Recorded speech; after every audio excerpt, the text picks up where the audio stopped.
1 minggu kemudian, kini hari yang aku tunggu-tunggu pun datang juga. Dengan balutan gaun pengantin, aku sudah siap menunggu calonku datang.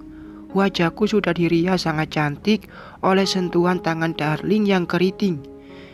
Maksudku tangannya yang sudah ahli. Tak henti-hentinya pria itu memuji hasil akhir hiasannya yang begitu sangat pas di wajah ini. "Cantik banget kamu, Rania. Pasti si Raka bakalan pangling," tutur Darling untuk kesekian kalinya. Aku hanya mengulum senyum seraya terus memperhatikan wajah pada pantulan cermin untuk menghilangkan kegugupan. Aku dan Darling serta Mia sengaja bergurau menunggu kedatangan calon suami dan rombongannya. "Ran, Raka dan keluarganya sudah datang, tapi tidak ada rombongan seserahan," ujar Mia mengintip di balik tirai jendela. Masa? Mungkin masih di belakang, ucapku tidak percaya. Aku berdiri ikut melihat kedatangan calon suamiku yang ternyata hanya datang bersama kedua orang tuanya saja. Kok cuma bertiga? Suara ibu di ruang depan membuat dadaku kian berdetak kencang. Tidak bisa terus berada di dalam kamar, aku pun keluar melihat apa yang terjadi. Apakah ada masalah dengan keluarga Raka?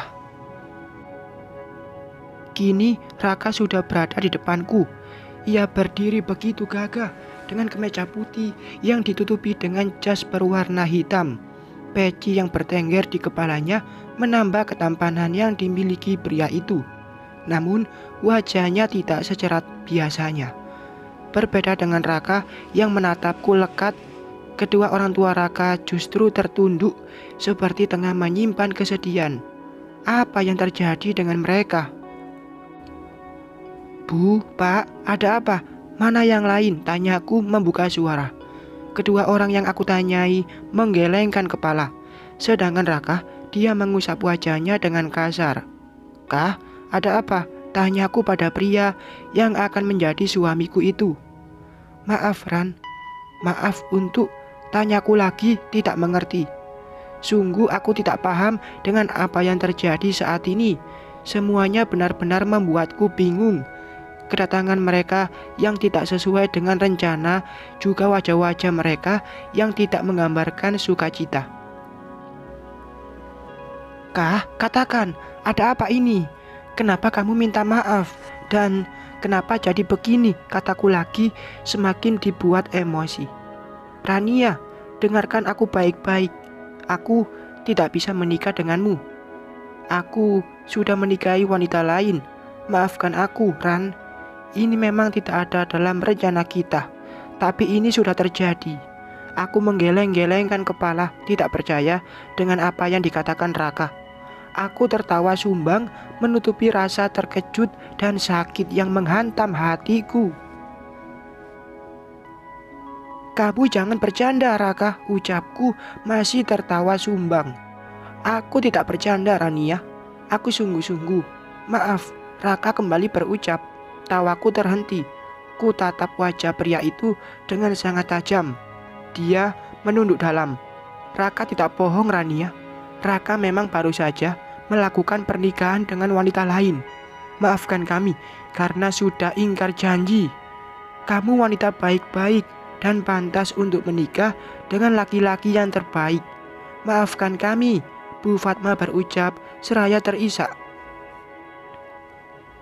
Aku mematung, tubuhku lemas, lalu ambruk terduduk di lantai. Air mata keluar menganak sungai dengan bibir yang bergetar.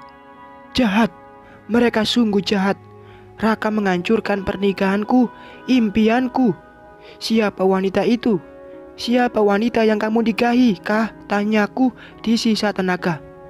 Nabila. Apa? Tega kamu, Kah? Kenapa harus menikahi Nabila? Kenapa malah menikah dengan adikku? Aku berteriak dengan posisi masih terduduk tidak berdaya. Rasanya dunia hancur. Aku benar-benar berada di titik paling rendah hidupku. Raka, pria yang sudah membawaku terbang ke awan, kini menjatuhkanku tepat pada kebun duri yang begitu tajam. Sakit, sungguh sakitnya menusuk sampai ke tulang terdalam tubuhku. Aku tidak sanggup. Nabila hamil, Ran, dan aku harus bertanggung jawab atas anaknya. Maafkan aku, Rania. Aku harus pergi, dan semoga kamu bahagia. Aku mengangkat kepala melihat kepergian Raka dengan berurai air mata. Ingin mencegah, tapi tidak mungkin. Aku bukan siapa-siapa dia lagi. Dia sudah memutuskan jalan hidupnya dan aku telah kalah. Tidak mungkin. Wanita yang tak lain adalah ibuku berteriak histeris di belakang tubuhku. Seperti aku, ibu pun menangis tergugu meratapi nasib putri semata wayangnya yang harus batal menikah. Kamu jahat, Raka, ujarku masih dengan tatapan kosong. Entah semua orang yang bisu atau tidak punya perasaan, tidak ada yang menenangkan aku dan ibu yang berada dalam kepedihan. Seolah-olah tidak melihat kami, orang-orang yang ada di rumah abai akan diriku. Mereka hanya berlalu lalang melewati kami tanpa ada rasa kasihan sedikit pun. Kamu jahatkah? Aku menutup wajahku dengan kedua tangan masih terisak. Kamu jahat. Bruk. Astagfirullahaladzim. Allahu Akbar. Suara benda jatuh dengan diiringi teriakan dua orang membuatku terkejut. Ku buka mataku melihat sekeliling yang ternyata aku ada di dalam kamar. Apa setelah kejadiannya tadi aku pingsan? Mungkin iya, karena saat ini tubuhku berada di atas tempat tidur dengan tidak memakai baju pengantin. Ngapain kamu teriak-teriak, Rania? Ku alihkan pandangan dari pakaian yang melekat di tubuh kepada dua anak manusia yang terduduk di lantai dengan kursi yang berada di belakang mereka. Tatapan mereka tajam padaku. Mia, darling, kalian kenapa? Tanyaku dengan napas yang masih memburu. Ku usap keringat dingin yang membanjiri wajahku dengan telapak tangan. Nanya kita kenapa? Kamu yang kenapa, Ran? Kenapa teriak-teriak? Mia berdiri dengan wajah cemberut. Dia menghampiriku, meraba keningku. Aku dibuat bingung dengan sikap kedua temanku itu. Mereka tidak berempati padaku yang baru saja mengalami patah hati. Hati mereka benar-benar sudah mati. Katanya teman, tapi tidak peduli. Mimpi pasti si Rania. Mimpi malam pertama kali sampai teriak bikin orang jantungan. Tutur darling seraya ikut berdiri dan kembali duduk di kursinya. Aku beringsut duduk, mengumpulkan kepingan ingatan tentang kejadian horor yang baru saja aku alami. Benarkah aku mimpi? Mi, aku mimpi. Aku udah nikah belum sih? Ucapku membuat kedua temanku saling pandang. Kemudian tawa mereka pecah, membuatku semakin tambah bingung. Kan, apa aku bilang? Dia pasti mimpi malam pertama itu. Hei Neng, hari pernikahanmu besok. Ini masih maghrib, masih 14 jam lagi menuju waktu ijab, Neng Rania, ujar darling mendekat, lalu mencubit lenganku gemas. Aku mengadu, mengusap lengan bekas cubitan darling yang lumayan membuat kesadaranku kembali. Ya, aku ingat sekarang.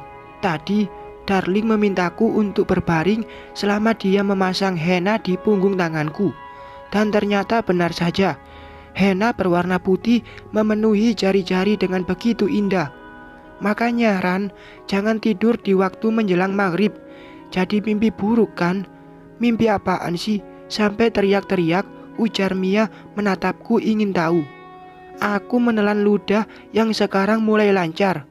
Beberapa kali aku menarik napas dalam untuk menetralkan perasaan yang tadi sempat menegang. Horor, mimpiku teramat menyeramkan. Bersambung.